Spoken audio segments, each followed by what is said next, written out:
Njeriu në vetvete është një qenie ku me jetesën e tij krijon histori, dhe kjo histori është mjaft komplekse, si vetë ai.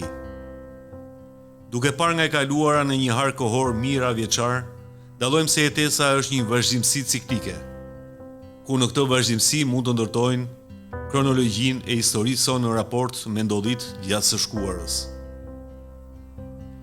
Gjatë viteve të fundit është rritur jo vetëm aftësia e njeriut për të kërkuar mbi të kaluarën, por dhe fuqia e të mbajturit mend tek jetët e tij të mëparshme. Është rritur. Për sa i përket provave arkeologjike, njeriu ka të paktën 12.000 vjet që provon të gjejë civilizimin e duhur në mënyrë që të arrijë paqen dhe harmoninë, zhvillimin dhe cilësinë.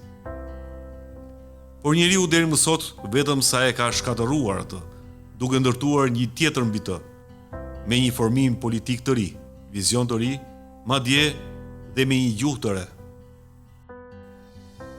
Historia na ka mësuar se pas çdo fundi ka një fillim të ri. Do të përqendrohemi në pamjen e gjerë të historisë së njeriut të Europës. Do ta shohim në makro pa u fokusuar në detajet e pamjes së ngushtë se si ka evoluar njeriu i Europës në 4.000 vitet e fundit, duke patur parasysh civilizime njerëzore të zhvilluara deri në 10.000 vite para Krishtit, përfshirë Europën e sotme. E nisim nga e tashmja, ku perandorit nuk janë më si dikur, ku kanë evoluar në një mënyrë networku sipas hartave, ku është hequr koncepti perandori dhe sot e jemi në konceptin e shteteve të pavarura. Përpara se të hynim në epokën e shteteve, e fundit e cila i dha fund një herë e mirë krijimit të perandorive në përharta, ishte ajo britanike. Rreth viteve 1800-1900 pas Krishtit, ku me vizionin e tyre udhëhoqën njerëzimin drejt epokës së re, epokës së shteteve ku jemi sot. Le të ecim akoma mbrapa në kohë në një mënyrë sa më të thjeshtë. Përpara se të vinte perandoria britanike, përveç fuqive të mëdha të tjera si Austro-Hungaria, Franca, Spanja, Gjermania e Rusia, kemi një fuqi të jashtëzakonshme në tentativë për të dominuar të gjithë Mesdheun dhe Europën. Bëhet fjalë për perandorinë osmane, ku gjatë viteve 1500-1800 pas Krishtit, duke shfrytëzuar trendin e njeriu të kohës, epokën e perandorive, ata lanë shenja të mëdha në historinë e njeriu të Europës si një formim politik i ri, me një ushtri të tejskajshme dhe patjetër, me një gjuhë të re, ku me kafshërinë e tyre dogjën, vranë e shkatëruan këdo popullsi të pushtuar që nuk pranonte të fliste gjuhën e tyre, për aq kohë sa ekzistuan si perandori. Nëse vazhdojmë akoma më mbrapa në histori, pa u fokusuar në ato detaje si në çfarë viti, date, dite apo ore, perandori më i fuqishëm i kohës shkoi në tualet. Duke e parë më thjesht, pa u fokusuar te vitet eksakt dhe fiksimet e perandorëve të ndryshëm, por të ndodhitë përbashkëta që kanë lënë shenjë në vazhdimsinë e njeriu të Europës. Rreth viteve 700-1500, përpara se të ngrihej perandoria osmane në fuqinë e saj, në Europë dallojmë se gjatë këtyre shekujve kemi edhe dy forca të tjera të cilat ngelen në tentativë për të marrë titullin e plot perandori. Ato ishin perandoria bizantine dhe perandoria romake e shenjtë. Njëkohësisht, në Europë kemi edhe një faktor tjetër shumë të rëndësishëm gjatë këtyre shekujve që ndikoi në vazhdimsinë e saj. Dyndja slave me anë të politikës ruse e cila synimi kryesor në zgjerimin e saj kishte detin Adriatik, në mënyrë që të kishte një pikë portuale, aty sepse Gadishulli Ilirik dikur ose Ballkani i sotëm vazhdon të jetë një pikë strategjike e përplasjes së fuqive të mëdha për zgjerimin në ndikimin e tyre politik, që do më thënë se gjendja apo situata e njeriut të Europës gjatë këtyre viteve ka qenë jashtëzakonisht dinamike si gjithmonë. Duke e ditur se jeta është një vazhdimsi ciklike, njeriu me bomat apo veprat e tij krijon histori, dhe kjo histori lexohet si kronologji. E mund të shohim se përpara viteve 700 pas Krishtit kishim një perandoria romake. Kjo perandori jo vetëm dominoi të gjithë Mesdheun dhe Europën me anë të formimit të saj politik dhe ushtarak, por i dha njeriu të Europës një zhvillim pa mas, një zhvillim qytetërimi ku e ngre njeriu e Europës shumë lart për zhvillimin e jetës sociale të kohës, e cila na frymëzon ende sot. Perandoria romake qëndroi si pika kryesore e zhvillimit të civilizimit njerëzor në Europë për shumë shekuj me radhë, dhe pyetja që lind natyrshëm është: a e filloi këtu civilizimin e zhvilluar njeriu i Europës? A ishte perandoria romake e para dhe e vetmja e cila dominoi Mesdheun duke e zhvilluar dhe duke vënë rrënjët për Europën e sotme?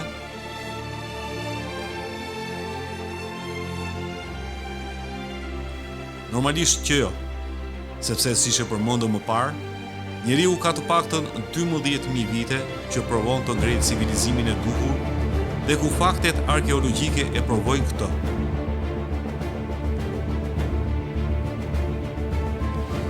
Ndërkohë që romakët kanë dominuar si një shoqëri sociale e zhvilluar vetëm rreth 2000 vite më parë, atëherë ku jetoi dhe Jezu Krishti? Kjo perandori sa vinte e bëhej më e fuqishme.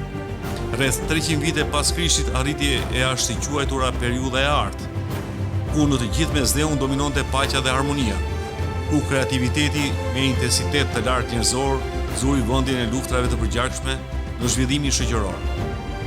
Kjo kohë thuhet se mund të ketë zgjatur rreth një shekull, sepse më pas njeriu do të binte prapë në natyrën e tij të errët për të hyrë përsëri në habitatin e luftrave, si kafshët për territor që fatkeqësisht vazhdon ndodh edhe sot.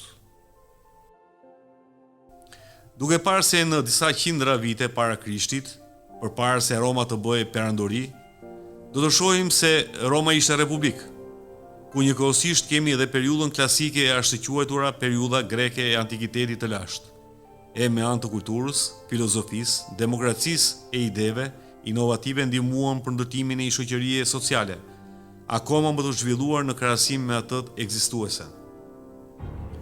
Të gjithë e dim se periudha klasike greko-romake kulmoi në një zhvillim të ri të mënyrës së të jetuarit nga njeriu i Europës, e ku kultura, arti, mënyra e të ndërtuarit apo ndërtimi i Romës në vetvete ishte në atë kohë kulmi i civilizimit dhe që thyen çdo lloj rekordi si qytet në raport me numrin e popullsisë deri në atë kohë.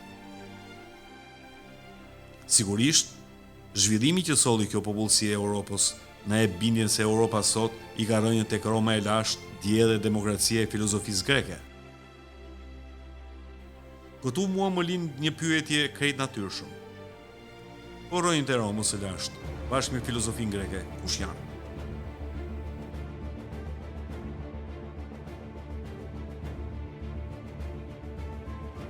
Le ta eksplorojmë pak më thellë periudhën klasike. Atë periudhë ku i dha njeriu të Europës një shije tjetër për jetën, një shije të re, ku filozofia e zotave, që patjetër ishte një kulturë e trashëguar për grekët, por akoma më e evoluar, dhe ku sistemi i ri demokratik i grekërve të lashtë ndriçonte aq fort për zhvillimin shoqëror, sa kur romakët e zbuluan këtë sistem në Greqi, e aplikuan në Rom, e ku më vonë, nëpërmjet senatit e parlamentit, organizuan një nga shoqëritë dhe ushtritë më të forta të kohës, me të cilat dominuan të gjithë Mesdheun për shekuj me radhë, duke e merituar titullin perandori në kuptimin më të plotë. Pse? Sepse jemi në epokën e perandorive, ku moto apo mënyra e të zhvilluarit për njeriun e kohës ishte: apliko një formim politik të ri, në një pikë gjeografike të re me një gjuhë të re. Zhvillo shoqërinë dhe ushtrinë në mënyrë që të krijosh perandorinë, në një plan afatgjat, siç ja dolën dhe romakët.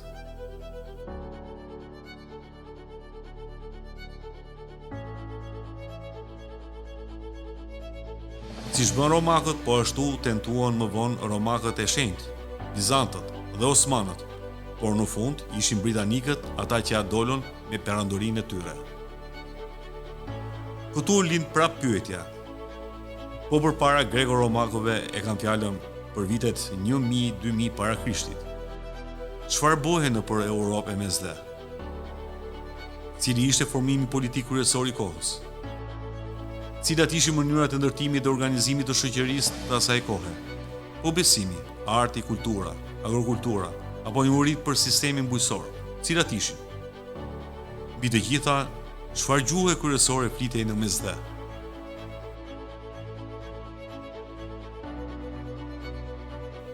Po të vështrojmë e mësojmë nga historiografia zyrtare, ajo nuk na jep asnjë përgjigje për këto pyetje. Përveç se na ngatëron duke ngatëruar më tej mendjen e ngatëruara në mënyrë që të mohojnë dhe të ngatërojnë gjuhët e tyre. Thua, a kemi pas jetuar në përshpella gjatë viteve 2000 para Krishtit në Europë? Apo ishim thjesht fise primitive? Apo nuk ekzistonin europianët fare? Pasi mësova historiografinë zyrtare, të njeriut kuptova se mënyra se si na e shpjegonin këta historinë e bën jetën e njeriut të pakuptimt. Unë si individ, por dhe shumë të tjerë, kemi kuptuar që e vërteta historike e njeriut gjendet tek jo zyrtarja.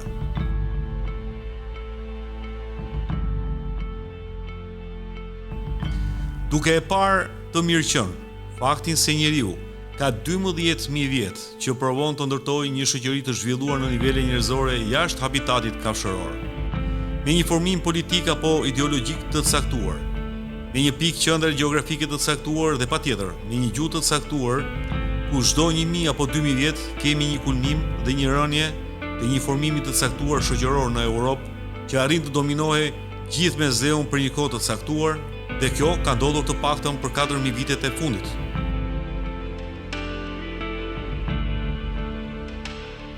Tani, duke vazhduar në këtë rrjedhë logjike, mund të perceptojmë se 1000 apo 2000 vjet më parë se Roma të formohej, kishim një formim tjetër shoqëror, nga i cili bazohet apo ka rënjët e veta Roma. Po cili ishte ky zhvillim shoqëror?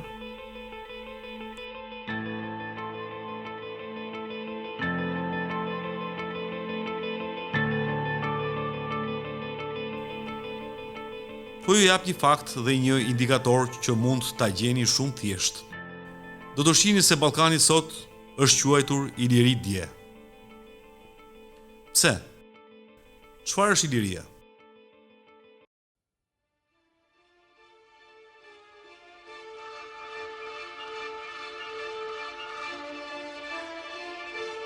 Fiset përbëjnë principatën, principatat përbëjnë mbretërinë, dhe mbretërit përbëjnë perandorinë. Në këtë rast Ilirin, ku Iliria ishte një bashkim mbretërish me një politikë e ideologji të caktuar, me një traditë, kulturë, por dhe me një gjuhë të caktuar.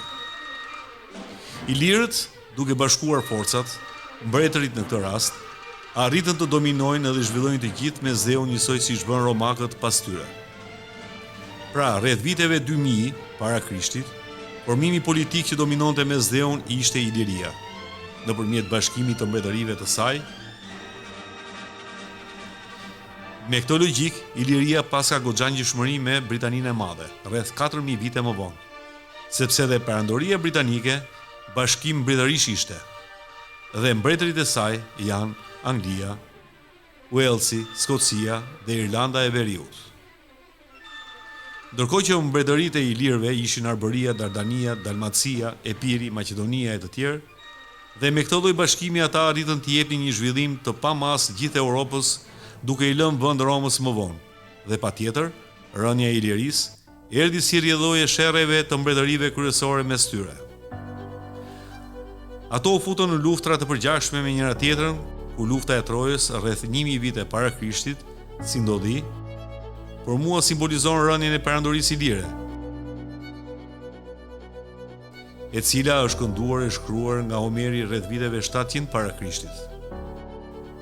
Ky është një detaj që ka akoma nevojë për më shumë prova, sepse historiografia e zyrtare akoma nuk e ka optikën e duhur për t'i parë gjërat ashtu siç janë.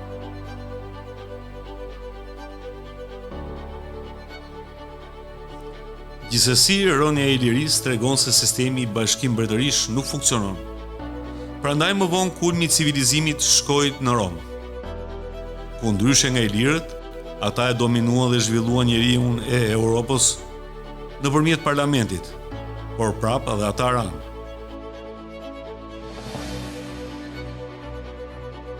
I vendosim të gjitha këto që thamë në një pamje të gjërë. Shohim se gjatë vazhdimësisë së 4000 viteve të fundit, kemi 3 kulme të civilizimi kryesore në formë perandorake. Që të treja kanë lidhje me njëra tjetrën, ku këta të fundit, ndryshe nga ilirët që përdorën vetëm bashkim mbretërish si sistem politik, ndryshe edhe nga romakët që përdorën vetëm parlament, britanikët përdorën sistemin e duhur, akoma dhe më të evoluar, dhe bashkim mbretërish dhe parlament, ku me anë të kombinimit mbretëri-parlament, u zhvilluan aq shumë si shoqëri, sa jo vetëm morën titullin si perandoria më e fuqishme e kohës, por e patën edhe të mjaftueshëm nivelin e emancipimit njerëzor në idetë e tyre për t'i dhënë fund një herë mirë epokës kafshërore të perandorive, duke e udhëhequr njerëzimin bashkë me fuqitë e tjera të mëdha, e duke çuar atë në epokën e re, në epokën e shteteve ku jemi, në një formim shoqëror sot akoma më të zhvilluar se ai perandorak dje. Le të udhëtojmë prapë në kohë, rreth 4000 vite më parë, ku përbërja e njeriut të Europës si sistem funksional politik e shoqëror ishte fise principata mbretëri perandori me emrin Iliri, ku sipas llogaritjeve të mia, Iliria ishte perandoria e parë në Europë pas kataklizmës natyrore, mbas përmbysjes së madhe ku simboli i këtij eventi historik është varka e Noes. Me çka kam lexuar dhe perceptoj, duhet të ketë ndodhur si ngjarje rreth 4700 vite më parë ose rreth 2700 vite para Krishtit, ku ilirët e nisën këtë epokë në krye si qendra perandorake më e fortë e civilizimit, dhe britanikët e mbyllën atë epokë në krye rreth 1800-1900 pas Krishtit.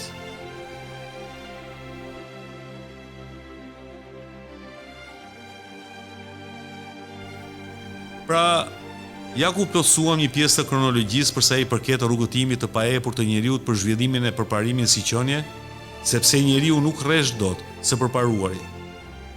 Kjo është logjike. Pra i bie që përpara Ilirisë ka pasur mënyrë tjetër kryesore politike shoqërore që dominonte e zhvillonte njeriu e Europës apo të mbar botës. Gjithsesi, ky sistem përqendrohet vetëm tek ngjarjet brenda Europës rreth detit Mesdhe, sepse bota është shumë e madhe dhe më e larmishme se Europa, por kreativiteti e europianëve në këtë botë është për t'u vlerësuar.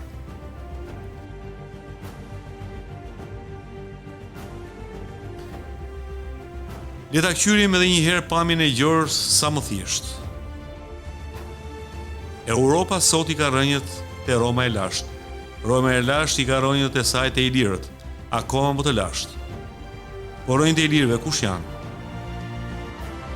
Logjikisht, janë europianët akoma më të lashtë. Janë ata njerëz që me formimin e tyre politiko-shoqëror dominuan dhe zhvilluan Europën në mënyrën e tyre, rreth 5000-7000 vite më parë. Dhe ndërkohë që provat janë sheshit, historiografia zyrtare europiane thot akoma se s'ka prova për civilizimin e mëparshëm në Europë, përveç atij greko-romak. Por prova për sumerët, se si jetoni dhe sa të zhvilluar ishin në Mesopotami, kemi plot prova për ta, që përdornin shkrim e këndim, madje edhe matematike, gjeometri për ndërtimin e strukturave gjigante apo planifikime të ndryshme të sofistikuara. U del në pa aftësia e tyre e lartë të menduarit e të projektuarit si një qenie shoqëri zhvilluese dhe ku dallohet qartë një nivel i lartë njerëzor i të jetuarit e i të ngriturit të një civilizimi, me një uri mbreslënse rreth kozmosit dhe ndikimit të tij në jetën njerëzore. Ndërsa për europianët e lashtë nuk ka prova. Jetonim në përshpella, madje dhe rrota u shpik vetëm 5000 vite më parë nga sumerët e lashtë. Ndërkohë që rrota ka mbi 20000 vite që është zbuluar nga njeriu si një mjet i domosdoshëm për zhvillimin dhe përmirësimin e jetesës së tij.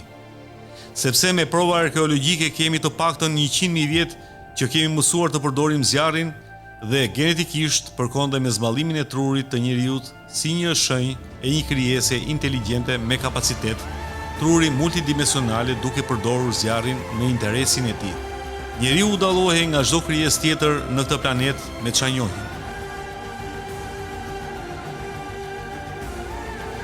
Dhe unë sfidoj Europën zyrtare.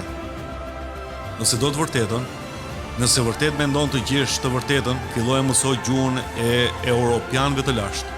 Mësoj gjuhën e ilirëve të lashtë, e cila flitet akoma nga shqiptarët e sotëm, ku me anë të së cilës do të mund të diskriptojmë saktë të kaluarën e njeriu të Europës, sepse sa më qartë e thellë të shohim në të kaluarën, aq më i pastër dhe më i gjerë do të jetë vizioni për të ardhmen. Në episodin tjetër do të shpjegoj më thellë formimin shoqëror i lirë përpara 3.000-4.000 vitesh e në vazhdim me kronologjinë në civilizime përpara ilirëve.